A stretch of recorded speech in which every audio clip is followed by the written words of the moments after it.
அன்பான நேயர்களுக்கு வணக்கம். இந்த நிகழ்ச்சியில நம்ம அல்சருக்கான காரணங்கள் என்ன, அதுக்கேற்ற உணவுகள் என்ன பார்ப்போமா? பொதுவா இன்னைக்கு அல்சர் அப்படின்னு சொல்றாங்க. அல்சர்ங்கிறது புண். ஆனா அநேக பேர் நம்ம என்ன நினைச்சுக்கிறோம்னு சொன்னா, அல்சர்ங்கிறது குடல்ல வரக்கூடிய குடல் புண்ணத்தான் அல்சர் அப்படின்னு நினைச்சுக்கிறோம். ஆனா அல்சர்ங்கிறது வெளியில வந்தா அது எக்ஸ்டர்னல் அல்சர், குடலுக்குள்ள வந்தா உடம்புக்குள்ள வந்தா அது இன்டர்னல் அல்சர். ஆக மொத்த புண்ணத்தான் அல்சர் அப்படின்னு சொல்றோம். சரி, இப்போ நம்ம குடல் புண், வாய்ப்புண் இது போன்ற இன்டர்னல் அல்சரை பத்தி நம்ம இன்னைக்கு பார்க்கலாம்.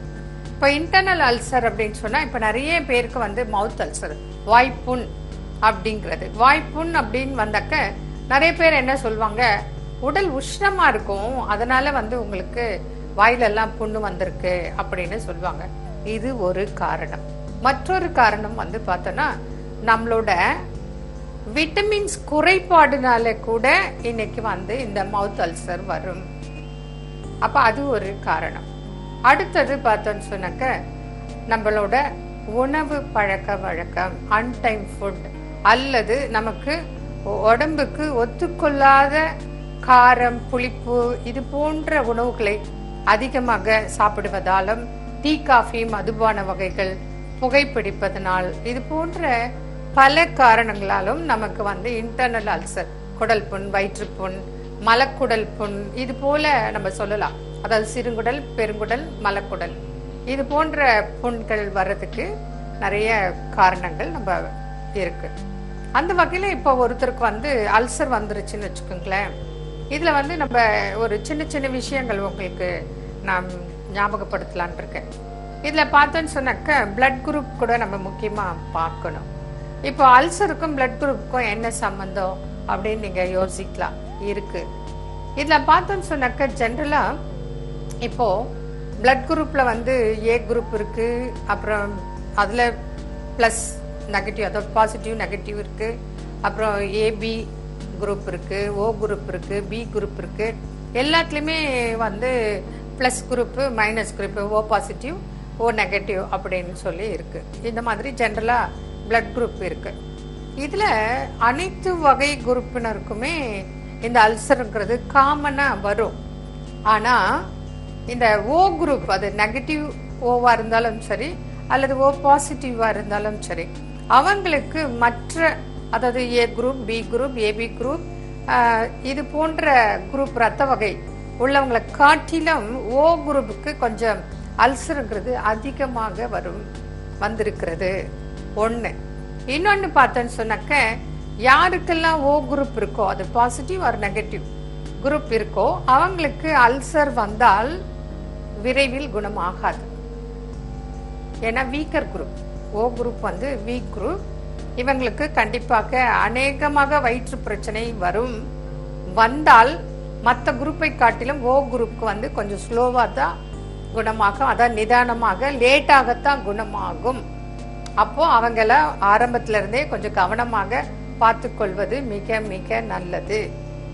அடுத்தது, இன்னைக்கு இந்த அல்சர் அப்படிங்கிற நோயை சரியா கவனிக்காம விட்டோன்னு சொன்னால், அதுவே நாளடைவில் கேன்சராக மாறி இன்னைக்கு கேன்சர் நோய்க்கு ரொம்ப கஷ்டப்படுறாங்க. வயிற்றுல புற்று, குடல் புற்று, பெருங்குடல் புற்று, சிறுகுடல் புற்று, கோலன் கேன்சர் இதுவாக கூட மாறி விடுகிறது.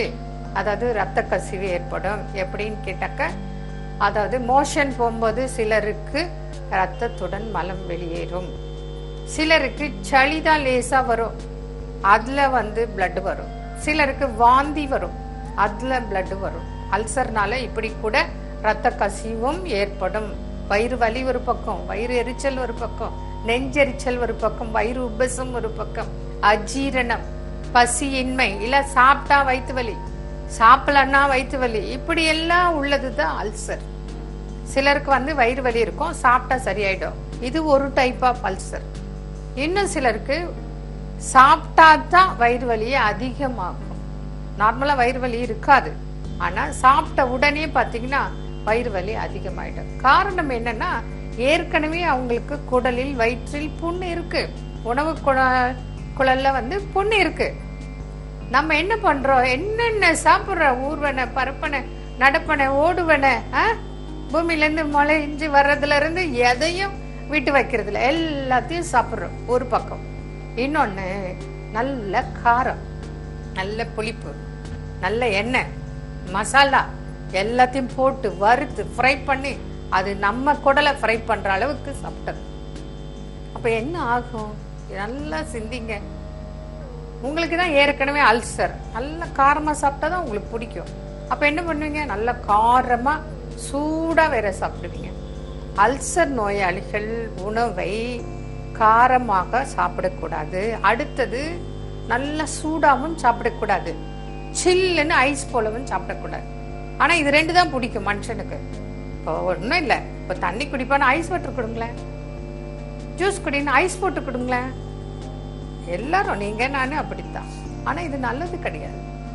அதே போல எது குடிச்சாலும் சரி, காஃபியோ பாலோ ஏதோ குடிக்கிறோம், நல்லா சூடா சாப்பாடு கூட சூடா இருந்தா அது ஒரு டேஸ்ட்.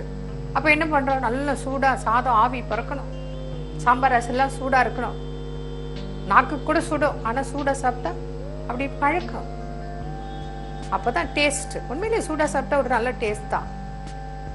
அப்ப என்ன ஆயிடுது, அந்த சூடா போய் ஏற்கனவே புண்ணுல உட்கார்ந்தா வலி, சில்லுன்னு ஐஸ் மாதிரி போய் உட்கார்ந்தாலும் வலி. இது இல்லாம நம்ம தான் தலைக்கெல்லாம் எண்ணெய் தேய்ச்சி எல்லாம் குளிக்கிற பழக்கமே மறந்துட்டுமே. அதாவது தமாஷா என்ன சொல்லுவாங்கன்னா, என்னப்பா தீபாவளிக்காவது எண்ணெய் தேய்ச்சி குளிக்கிறியான்னு கேக்குற மாதிரி இன்னைக்கு நிலைமை இருக்கு. அப்போ நம்ம அந்த காலத்துல நம்ம முன்னோர்கள்லாம் வாரத்துக்கு 2 முறை கண்டிப்பாக தலை முதல் கால் வரை எண்ணெய் தேய்ச்சி குளிப்பாங்க. அது எதுக்குன்னா உடல் உஷ்ணத்தை தணிக்கும், கண் நரம்பு மண்டலத்துக்கு நல்ல ஸ்ட்ரென்த் கொடுக்கும், கண் பார்வை நல்லா இருக்கும், முடி நல்லா இருக்கும், முடி உதிராது, முடி அடர்த்தியா இருக்கும். அது போல பல வகையான விஷயங்கள் அறிவு ஞானத்தினாலையும் அனுபவத்தினாலையும் சொன்னாங்க. அதெல்லாம் நம்ம கேட்கிறோமா? இந்த காலத்து பசங்க எண்ணெய் வைக்காது ஒரு ஸ்டைல், ஏதாவது சொன்னீங்கன்னா எனக்கு தெரியும், ஏன்னா எல்லாம் அவங்க கம்ப்யூட்டர் கையில வச்சிருக்காங்க. அதனால இன்னைக்கு குழந்தைக்கு இந்த சாப்பாடு கொடுக்கணும்னா அம்மா பாட்டி சொன்னா அந்த பொண்ணு என்ன சொல்ல, எனக்கு கம்ப்யூட்டர்ல சொல்லித்தரும்.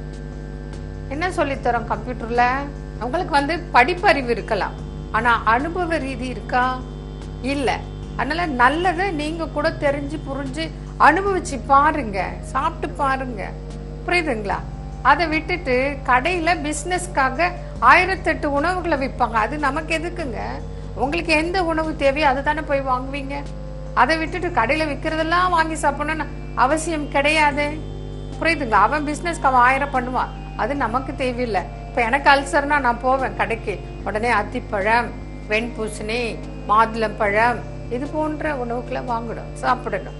கீரைகளை, மணத்தக்காளி கீரை, நிறைய கீரை, எல்லா கீரையுமே வாங்கலாம், தப்பு கிடையாது. ஆனா அதை நான் அது பிரகாரம் சாப்பிடணும். பால் பனவெல்லம் தான் சாப்பிடணும், அது உஷ்ணத்தை தணிக்க, புண்களை ஆற்றும், ரத்தத்தை உற்பத்தி பண்ணும். அது போன்ற உணவுகளை நம்ம ஃபாலோ பண்ணணும். அதை விட்டுட்டு கண்ட உணவுகளை சாப்பிட்டு அல்சரே நாளைக்கு கேன்சர் ஆயிடுது. அதனால அல்சர் நோயாளிகள் உணவுல ரொம்ப கரெக்டா இருக்கணும். அதாவது கொஞ்சம் கொஞ்சம் சாப்பிடணும், ஒரு 2 hours ஒன்ஸ் சாப்பிடணும். வயிறு புடைக்க எப்பவுமே சாப்பிடக்கூடாது. அதுலயும் துவர்ப்பு சுவையில உணவுகளை கண்டிப்பாக சாப்பிட வேண்டும். மலச்சிக்கல் இல்லாமல் பார்த்து கொள்ள வேண்டும். நார் சத்துள்ள உணவுகளை சாப்பிட வேண்டும். இது போன்ற உணவுகளை சாப்பிடணும். அது முக்கியமா பாத்தீங்கன்னா வாழைப்பூ, அத்திக்காய், அத்திப்பழம், மாதுளப்பழம், சப்போட்டா பழம் கழுவிட்டு தோலோட சாப்பிடணும். நாவல் பழம் சாப்பிடணும். சுண்டைக்காய் சாப்பிடணும். சுண்டைக்காய் உங்களுக்கு நல்ல வயிறை சுத்தம் செய்யும் தன்மை, குடல் புண்ணை குணமாக்கும் தன்மை, மலச்சிக்கல் இல்லாமல் இருக்கும், கிருமிகளை வெளியேற்றும் தன்மை. இதெல்லாம் சுண்டைக்காய் பாருங்க. எத்தனை பேர் நீங்க டெய்லி சுண்டைக்காய் சாப்பிட்றீங்களா? கிடையாது. அதனாலதான் வீட்டுல 1 ஸ்பூன் எண்ணெய் விட்டு அதுல நல்லா 20-30 சுண்டைக்காய கருக வறுத்துருவாங்க. அதை மோர் சாதத்தோட வச்சு சாப்பிடும்போது சுவையோ அதிகம், குணம் அதை விட அதிகம். அதே போல மணத்தக்காளி வத்தல், அதை நீங்க தயிர்ல போட்டு சாப்பிடலாம். இப்ப கிராமத்துல நாங்கெல்லாம் போவோம், அப்படியே வயல்ல மணத்தக்காளி பழம் பழுத்திருக்கோம், பறிச்சு அப்படியே இலையோடு சாப்பிடுவோம். அப்ப வாய்ப்புண்ணுக்கு என்ன சொல்லுவாங்க, அம்மா மணத்தக்காளி கீரை மென்னு சாப்பிடு, இதுதாங்க மருந்து. அதே போல வெந்தயம் எடுத்து வறுத்து பவுடர் பண்ணி வச்சுட்டு நீங்க அப்பப்போ சாப்பிட்டீங்கன்னா உங்களுக்கு வெந்தயம் ஒரு அருமையான மருந்து. ஏன்னா டைஜஷன் ஆகும், கேஸ்ட்ரைட்டிஸ் சரி பண்ணும், மலச்சிக்கலை போக்கும், உடல் உஷ்ணத்தை தணிக்கும். வெந்த பிளஸ் அயன், இரும்பு சத்து இருக்கு, நார்ச்சத்து இருக்கு, கொலஸ்ட்ரால் செய்யறாது. இது போல பல வகையான சிக்கலை தீர்க்கும் ஒரே மருந்து வெந்தயம். இது போல நிறைய உணவுகள் இருக்கு. அதெல்லாம் நம்ம கடைபிடிச்சோன்னு சொன்னாக்க கண்டிப்பாக அல்சர் என்னங்க, கேன்சரே குணமாகும். என்ன நேயர்களே, மீண்டும் நாளைக்கு சந்திப்போம். நன்றி, வணக்கம்.